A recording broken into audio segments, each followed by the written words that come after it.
afternoon, and welcome to the Tuesday, October 14th, 2008 informational meeting of the Sioux Falls City Council. I'll now call this meeting to order, and the first order of business is we have updates from Deborah A. Owen, City Clerk. Thank you, and good afternoon, Sioux Falls City Council. A couple of things on tonight's 7 o'clock agenda, and I know you've been given some of those notes already, but just to remind you, on the consent agenda, you'll need to probably pull the item, but make a motion in a second. There were some changes to some minutes concerning setting the date for the second reading of the Chapter 23 licenses renewal. Also, on the regular agenda, there will be the motion to reconsider. And just a reminder, this is just the vote to reconsider the ordinance, bringing it back for the 20th of October. But also, it needs to be made, the motion made by a member of the prevailing side. So I thought probably leadership, but I don't know. And then in addition, item number 4, there will be some amendments I think it's by Public Works, the street maintenance and fees. And then item 15, there'll be an amendment that will be requested by the Health Department. And you have all of those notes in your red notes, but then also in a separate 2-page, it's this red and yellow copy to kind of walk you through it when you get to that agenda item, so you'll know what's being done there. To let you know, there's a Breakfast Club meeting this Wednesday at 7:30 at Leonardo's, and the program will be Understanding Poverty, and presented by Tracy Vick, and again, Leonardo's. And then also inside Town Hall, October 17th, I'd love to have a couple of you volunteer for the 12:15 and the 12:30 slot to do some taping and talk about issues that are important to you. And on item number 9, the resolution number 9, in your red notes, there's just some brief notes there about what's going on. There's a correcting of some legal descriptions, and just to kind of break that out is, with the county, we get our legal descriptions, the city does, from the Board of Equalization often, which is an electronic process, and the Register of Deeds actually has their own record, and there's some abbreviating of some of those records, those descriptions, between the two divisions or departments, if you will.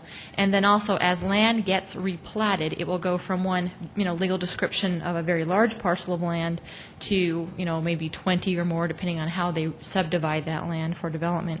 And so that's kind of what's coming forward, and that's all part of that east side cost recovery system for the sewer system. And then lastly, just a couple of things to let you know about a couple of items also. We're going to ask you to split a precinct tonight. I think it's a first reading, number 7. And to save some time tonight, and we had some time this afternoon, I wanted to show you on the overhead, if you can see it. Precincts usually run between about 2,000, 4,000 would be the outside as far as people living in that area. But you can kind of see this is the boundary line. This is the northwest area of town up by the University Center and Southeast Tech. We have about 6,305 people there, and that's why we're going to ask you to split that precinct. We have coordinated that with the county auditor, and I think kind of helps me to see the number and kind of how out of whack it is. And then as the districting commission considers moving things around, they'll use those precinct boundaries as guidelines. So it also gives them some flexibility in dividing that up. And then also one more thing, which is the campaign finance revisions are coming before the council. Behind me are, they came through committee. This would be the 2008 reporting periods. I just wanted to give this available to you to look at, as tonight it's going to be kind of hard to work with. But you can see the campaign reporting currently in ordinance for 08, and at the end of every month, March had one, and then April, only about a week apart, and then we have the post and the December 31st. That was the 2008 election cycle. PAC reports were the orange and candidates were the green. And then, hold on one moment.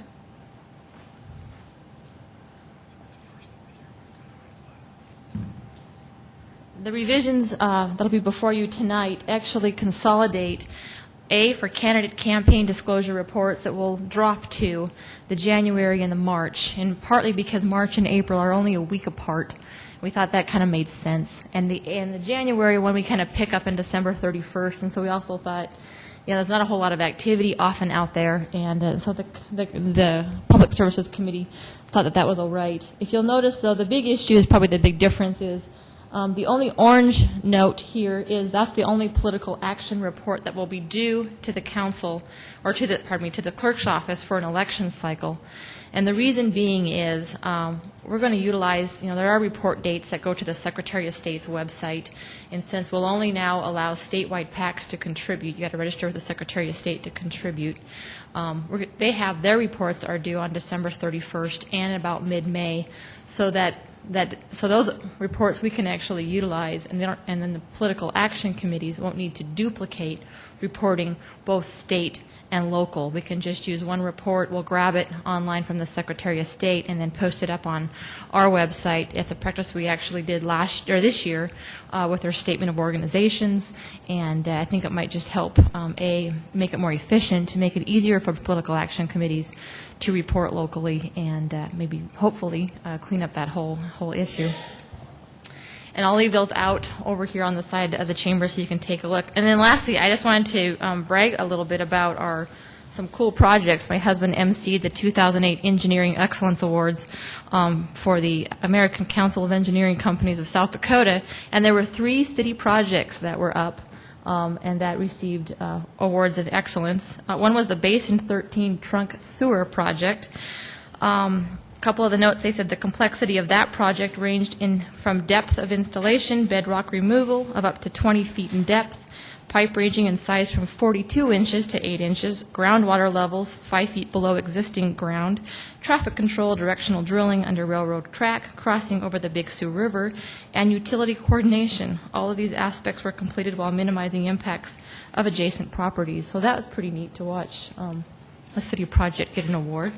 And then there was a Lewis and Clark bank stabilization, and that was really interesting to see that award because they had to coordinate with 3 different agencies. They had to coordinate with the section. Actually, the Lewis and Clark water comes not from the river, but from land near the river, and so they had to stabilize those banks before they put all that piping in the ground. So I just thought you might find this interesting. The section of the riverbank is located along a section of the Missouri River that is part of the Missouri National Recreational River, overseen by the National Park Service. The land where the well field is being constructed falls under the jurisdiction of the U.S. Department of Game, Fish, and Parks. The river channel is under the oversight of the U.S. Army Corps of Engineers. Because of this, the use of typical bank stabilization or erosion control were not desirable, and so they had to find ways to solve that. I just thought the fact that they had coordinated with all of those 3 agencies and did it with excellence, that they got an award on it, a merit award from the other engineers, spoke well of that project. And then lastly, the grand honor, which will go on for national awards, was the Cliff Avenue project, believe it or not, which was really exciting because that's near and dear to the city and was a huge project. And so that will actually go on to, it was the grand honor award for the merit for the project, and that will actually go on to national competition later on this year. So pretty cool stuff. Thanks. Thank you for that presentation. Councilor Costello? Deborah, regarding the dates for the reports, so going forward, which the next municipal election will be in 2010, so a candidate will have to file a December 31st of 2009 report, and then not have another report until February, I can't tell what the last day of that is, but the end of February in essence, right?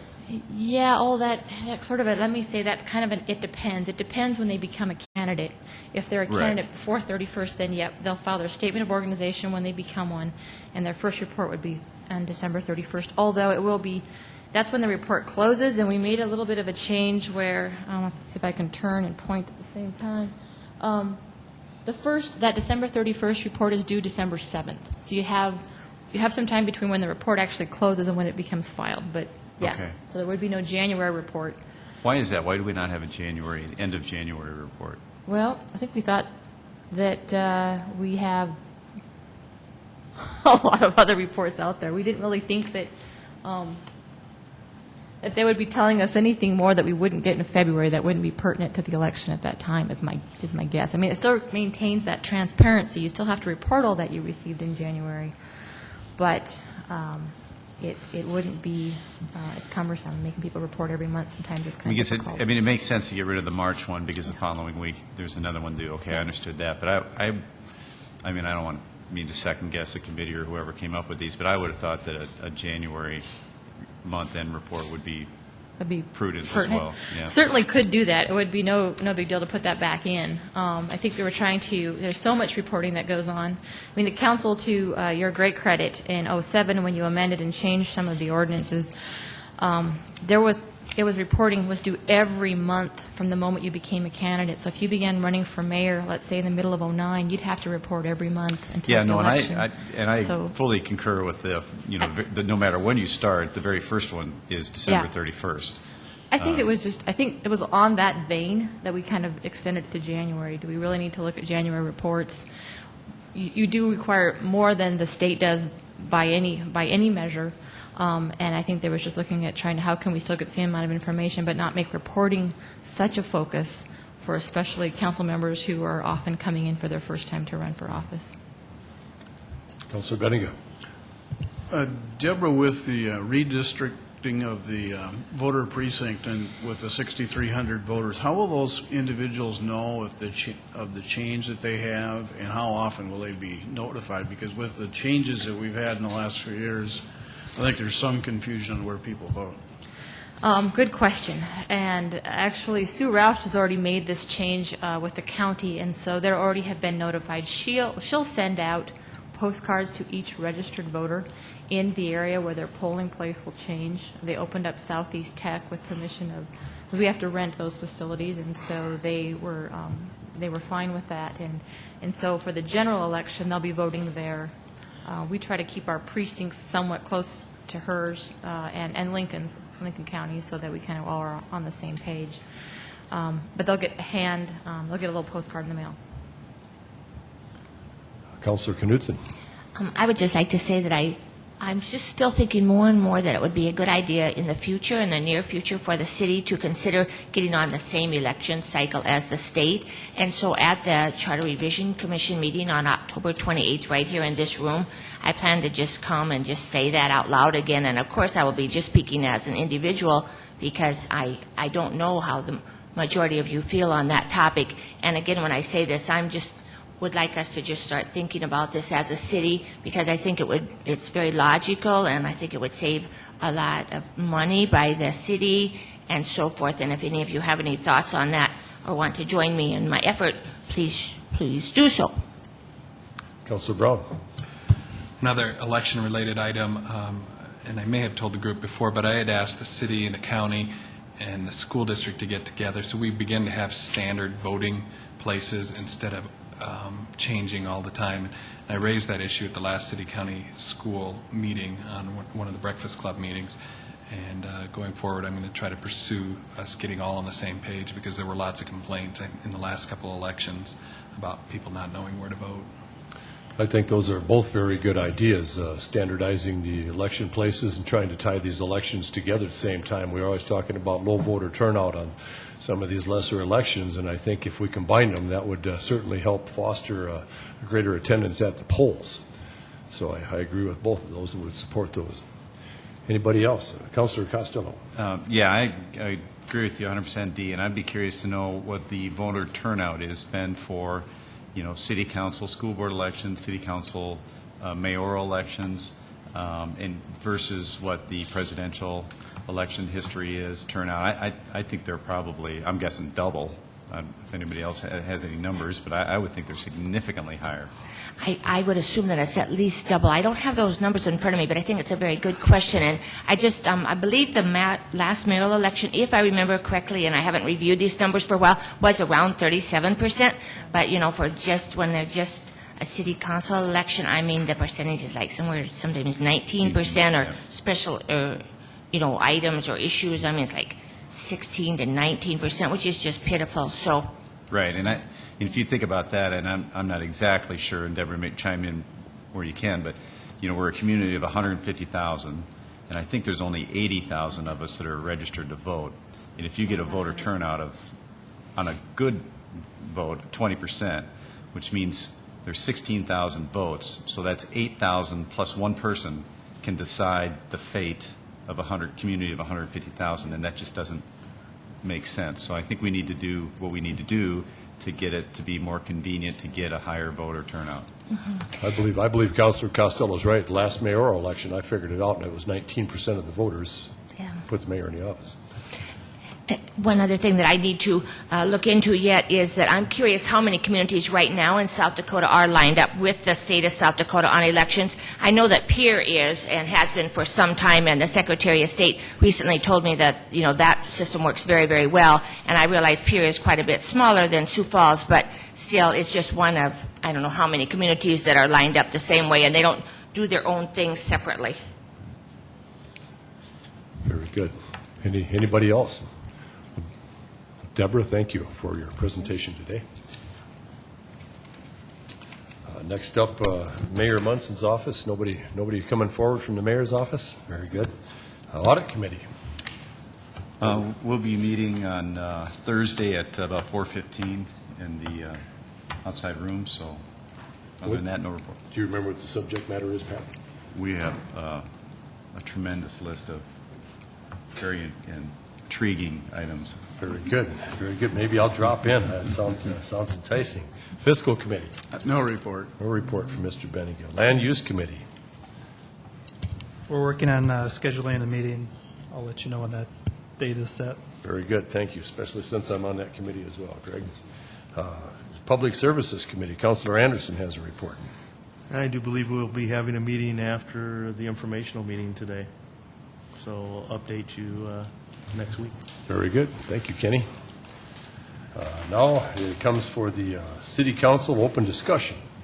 Councilor Knudsen. Just a few odds and ends that I wanted to mention to you is last week, Councilor Staggers and I met with a couple county commissioners and the museum director, Bill Hoskins, and Diane Metley, who is on the museum's board with Councilor Staggers, and we just once again just picked up the topic as far as the need for a collection storage archival unit here in between the city and the county. And again, I'm hoping that we can keep that project alive and so forth. And again, the Kari and Bob Paul have made such a wonderful contribution for this project with those 25 acres of land that I really hope we can keep that topic alive. And it's, I think it's also a safety issue because right now over in the Old Courthouse Museum, we are storing thousands and thousands of items in an area that really is not really that safe. And so I'm hoping that we can keep going on that. And then also regarding the museum, I'd also like to remind everyone that it's this Thursday, that's the open house for cruise and cuisine, and it will be a really fun exhibit because it's about the history of the drive-ins here in Sioux Falls, and I think we'll all feel younger after we attend that open house. And then I left a flyer for you on the Native American Day celebration at the Belbush yesterday over in the Washington Pavilion. That was the one that preceded the one at the Multicultural Center. And anyway, there was a very inspirational speaker from Omaha there, and I would like to just help them grow that event next year. So that's why I brought you a brochure. And then when I was in the Washington Pavilion, I went up to the Visual Arts Center because I just hadn't been there for a few weeks. And the Harvey Dunn exhibit of all those paintings from Brookings, from the South Dakota Museum, are just fabulous. So if you've not seen that exhibit yet, you might want to stop in. And then there's also a sculpture exhibit from Dale Lamphere from the Black Hills, using lots of different kinds of materials. And it's just an exceptionally good two exhibits, I think. Besides, their soup is always very good in the Leonardo's, too. And then Councilor Staggers and Councilor Jameson and I went out to the unveiling of the great new recycling project in our community that happened just this afternoon. And I know that if it's called Recycle Bank, and you all know because of what you've read and heard that this is a national project. And again, Novak Sanitary Service is going to be the exclusive company doing this project, but I really expect our recycling to continue to grow, which I think it badly needs to do. And if there are any businesses out there that want to be reward partners, they should just pick up the phone and call Novak and Sanitary Service and learn how to be a rewards partner. Very good. Thank you for that information. Councilor Costello. We've gotten a email today regarding our conversations last informational meeting regarding a number of topics and how they got assigned to committees. Are we all straight with that? And do we need to talk about that anymore? Could you refresh my memory as to what we talked about? I can in a minute. I know there was the issue with the garbage haulers, and are we set for land use to take that? Yes, that's okay. correct. Gerald had a deal with overpasses, and that was going to go to land use as well. And You recycling. signed something to Yeah. public services? And Greg had brought up a recycling topic. Recycling, I kind of lumped those Okay. together. Yep. Okay. We had Security went to public services. Yes, that was the other one. with Mike Security. Hall. Okay. I'm trying to find my email that this came in. Does anybody remember if there's any other issues out there? Well, I think that covered it. That was it. Yeah, that was a good checklist for us, I think, from Denise Tucker. From Denise. Okay, I'll look for it, and we can kind of move on. Well, while Councilor Costello is looking for that, I'd like the council and general public to know that tomorrow is the Fargo trip for the Event Center Task Force. Councilor Costello and myself have been assigned by the mayor to that, so we're going to get up early, and at least I think this is what I'm going to do, is get on a bus. We're going to Fargo. We're going to look at the Event Center and talk to their staff up there and find out what worked great for them and what didn't, and what they do differently. And I think that information that we gleaned last month by going to Omaha and Sioux City was very revealing. And I'm hoping that the Fargo trip is as abundant in information. Councilor Costello, I got an email late from you that, are you going to drive up Yeah. to Fargo tomorrow? Well, there's a group of, 20 or 25 people that are going to get on a bus and go to the Fargo Dome. And then I'm going to drive separately and go to the Fargo Dome as well. And then there's a smaller group of 4 or 5. I think you're on it. And we're going up to Grand Forks to see the facilities in Grand Forks. It's going to make for a longer day. We're not going to get back till 10, 11 o'clock at night, but it was too long of a day for the larger group, so we're going to journey north. I think Russ DeCurtins and Scott Kavanaugh are both coming on that with us, so I imagine there's room on the bus for anybody else that councilors would like to jump on. It's 7:30 at the morning at the arena, but you should probably let Jody know this evening just to verify that there is room for anybody that would want. Councilor Knudsen. On the topic of Event Center, again, I'd like to thank both of you for all the extra hours you're both spending on this project, which, again, I'm so supportive of. And I think a couple weeks ago I made a mistake, and I know every once in a while I make one, some more noticeable than others to some. But anyway, is that I was, regarding the Event Center project, a couple weeks ago I told you about a League of Women Voters Forum that is coming up for the legislative candidates, and I just thought if our schedules permit, we might want to go to that to visit with the legislative candidates about the permissive legislation on the sales tax for all the communities in South Dakota, not just our community. But I believe that I told you the wrong building, and I want to correct myself. That League of Women Voters Forum is Saturday, October 25th, from 10 to 11:30 a.m. at Lincoln High School. And I told you the wrong building before, and I thought they were going to do it all together, but instead they're going into different classrooms. The different districts will go to separate classrooms, which makes more sense. So I'm just kind of correcting myself. You said they're going to have the separate candidates in classrooms, is that correct? Yeah, separate districts, so all the candidates for District 12 or 13 or 14 or whatever will be in just, one, they'll be broken out into districts, and they've done that before. And then sometimes the league tries to go out into those districts, but then sometimes they don't get enough citizens who have time or choose to take the time to go to those meetings. So I just wanted to encourage you all to attend that. One more opportunity to experience that befuddlement of the first day of high school, trying to find your locker and the classes, I suppose, here. It'll be fun.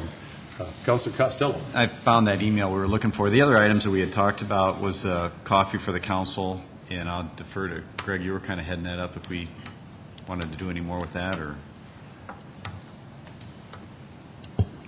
Yeah, the discussion kind of fizzled out on that, so I think we're going to have to take it to another level, maybe underground. And we won't give up the fight, but we need to reapproach it. And I'll maybe come up with a couple of ideas, and then we could all talk about it individually. But I think there's some great plans out there, some ideas. We just need to hone it in and get working on it. But Thanks for bringing that up. I forgot about that. The other items were, Councilor Anderson, you had requested a larger picture of the redevelopment. I think we all got that. Did you get that? Okay. Yes. And then Councilor Staggers, costs regarding tearing down houses. I don't recall specifically what that was about. Must have been for the That was for the, redevelopment area. yes, right. Did you get that information? I haven't seen it yet. I haven't seen anything about I it. don't think he's going to get it quickly, because they wanted to do the assessment of the asbestos first. Oh, okay. And then they Also, would be you able know, to give I'd a like better- to add on that area is that the size of the house, the lot, trees around there, all those things add to the cost, and each one of them's a little bit different, so. Okay. And it goes by tonnage as well. If they're hauling it to the land site, let's say we got a rubble pit, then it's by the load. And the other item was an item regarding some ordinance that was coming that Councilor Staggers was aware of that you had asked Mike Cooper about, and I don't know. I don't know if it was the it was the one dealing with the airport, I overlay believe. district. Yes. Okay, I think we know that's coming. Yes. Okay, and then mine was regarding a variable cost for carbon credits, and I'm good with that. So that was it. Very good. Anything else for the, Councilor Brown? Just to report back, Councilor Litz and I attended South Dakota Municipal League last week, as did Deborah Owen and a number of city employees, and good discussions, especially a presentation by a nationally known guy who works on making livable cities more pedestrian-friendly cities. It was very good. Next year, the meetings will be in Watertown, so it's always good to go and attend and mix with city officials from across the state. That was very enjoyable. That was my first one, and I did a lot of networking, met a lot of people, and it was interesting to hear city officials from other places in South Dakota and their take on what we're doing here and what they're doing in their cities. Made for some very interesting conversations. I'd like to mention that I did leave on Thursday. I had to come back because I was going to attend the South Dakota Multi-Housing Association's trade show here in Sioux Falls, and I made it down there in time, where I found Councilor Knutson and Councilor Staggers entertaining the crowd for questions that they had. And that reminds me, incidentally, I've got a whole back seat full of candy bars and other things, paraphernalia from that meeting. That I found some kids in the back seat of my truck Saturday afternoon having a party back there. So I'm anxious to deliver those things back to the city council here. Councilor Knutson. Councilor Brown, I was just wondering, as far as Municipal League is concerned, is that organization getting involved at all as far as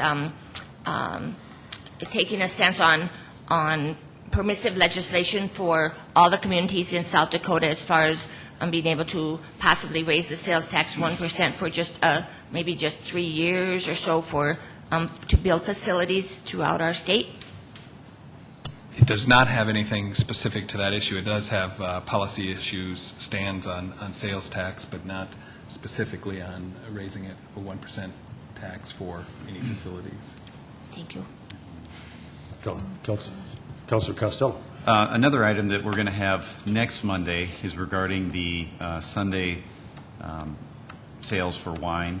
And I got contacted by a liquor retailer today and was inquiring about expanding that to all distilled spirits, to beer, wine, and hard alcohol, if you will. And the logic being was that, and I'm telling you this because I suspect you're going to get calls this week about it. If you remember, malt beverages are available for sale on Sunday currently, and with the changes in the liquor laws, we are on Monday night going to allow for wine sales on Sunday to level the playing fields for retailers with restaurants, to keep that level.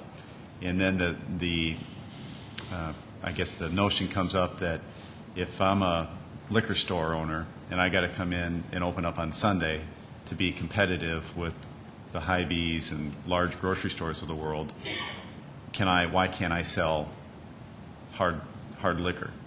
And for me, on the restaurant side of it, I prefer not to have hard liquor sales on Sunday, because if you don't have it at home, that means you got to go to a restaurant to get it.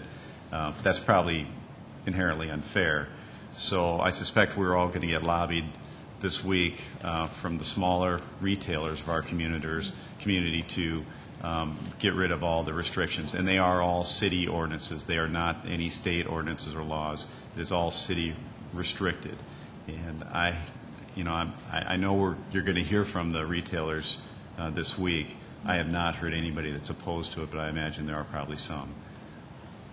Does anybody have any opinions on it they'd like to share with it? Councilor Knudsen. I don't have an opinion, but you know what, I was confused about that. I was thinking hard liquor or spirits, I was thinking that was dictated by state law, but you're saying that's city ordinance? My understanding, and the city attorneys here, is that with the new liquor laws that we just passed, Okay. restaurants are able to sell wine off sale, but liquor stores are not on Sunday, this is. And so we're going to change it Monday night to allow for wine sales, retail wine sales on Sunday. Yeah. So the only thing left is hard liquor. I mean, you can buy beer, you can buy wine, but you can't buy vodka. And you're saying the city can make that decision and not the right. state? My understanding, and I would certainly defer to the city attorney, but my understanding is that it's city restrictions and not anything to do with the city, or anything to do with the state. I apologize. So, does anybody have a strong feeling either way on that? One thing, you and I had a conversation about this, and I would imagine this had stemmed from a concession to the Prohibition people when they lost back in the 30s, and also, putting a religious holiday on sales on Sundays. They used to have blue laws in quite a few states, and I think this is probably a holdover for it, but I guess it occurs to me if you drank too much Saturday night and can't plan for Sunday, well, I don't know if you should have any more or not, but that's just a personal peek there, so. The issue is that you just have to go to a restaurant, and why should it be legal at a restaurant but not in your own home? Well, get a little food in your belly, then have it. Councilor Jameson. Do we have a date on that last ordinance that addresses that date? Okay, now I The think history on we've the- already acted on the liquor licensing requirement that allows for restaurants to sell wine retail on Sundays. We've already done that. And so next Monday is when we will correct the fix so that all the retailers can sell on Sunday. I guess what I meant was dating back to the hard liquor Oh, legislation that was passed, whenever it was, how old is that? Anybody have a date? Can I ask our city attorney there, Bob Amundson, to come forward, please? I don't have a date on it, I'm sorry, but in discussing with this wine about when the wine matter was discussed, and I met with the people from finance, Lori, it was disclosed that it could go as far as what Councilperson Costello is saying, and that's we can do it, but I think it's under statutes that's been passed by the legislature that authorizes it too. So, and I don't know, that was the only request that was had, and that was why the proposal was prepared in the manner it was. I don't think anyone had contacted, I believe it was Taylor's Pantry, as I believe was represented to you, that had brought it before, and that also had to do with the change that we went through earlier when I was first around here on the changes that were made in the sale of wine. yeah, and I think that I think there are a number of other retailers that are in support of it, and it has come out that Taylor's, for example, has other businesses, gas and whatever. But they also have more than wine. Right, exactly. And there's other retailers that are liquor stores only. Yeah. And so they feel like they have to come in on Sunday to stay competitive with everybody else. They want to be able to sell their entire product line. And I'll check, but I don't think that there's anything that precludes you from going that far, based upon my involvement with it and that. Could we just get a copy of that and a date, just so we know how old this ordinance that doesn't allow liquor on Sundays, just so we can all look at it? Because I suppose Pat's right, really, the storm's coming, we just will be ready for it. You mean the ordinance that's on the book now? Yeah. Just Well, how old I'll make a note to pull it up and have, I'm sure that there's someone has it right handy, and they could probably, much more technologically able than I am, probably forward it right on, and I'll tell them to try to get that to you, all of you. That's okay. Justice Amundsen, would you imagine that, this stemmed back from Prohibition and came from the federal system into the state courts that would allow the municipalities to do that? Well, I think the legislature, always been my impression, kind of controlled that when I was young, and that's quite a few years ago, I'll admit. And about all you could get was a 3-2 beer. And that's changed over the years as different, statutes have been put in place. And I think one of the first things I remember happening was to be able to have a drink at a restaurant on Sundays that was open, and they had, full food service and that. But, I assume that when I was young, it was probably frowned on, that you would be wanting to. But I suppose you could buy a bottle on Friday or Saturday night about midnight and drink it all day Sunday if you wanted to. But I don't think there were any bars open back, I call them, when I was young, the early days. But what precipitated it was just because the legislature didn't allow it, like they didn't allow, malls to be open either. And those things have changed over the years. Would it be possible for your office to maybe do, not anything real heavy, but just some background research, kind of a historical narrative of the events that, have taken place since Prohibition in South Dakota got over, so we can get a kind of a sense of where we're going, where we've been with this, with this issue here. I think that may be helpful. It might not, but I, for one, would be very interested. Well, I'll see who I've got that is more of a historian than I am, and see if they can't, with the computer age, pull some things up, and maybe you could look at the history probably of statutes that's been passed over the years, because a lot of times in the code there are references to that, and you could look back and maybe pull those up and get a flavor for what happened and when it happened. That's what I would like, and nothing too technical. You got a Norwegian sitting here, so. Yeah. Well, you've got one here that's trying to answer that too. Very good. Very good. Is there anything anybody else would like to add for the good of the order? Very good. Then we are going to go into adjournment. So we stand adjourned, and we'll see everybody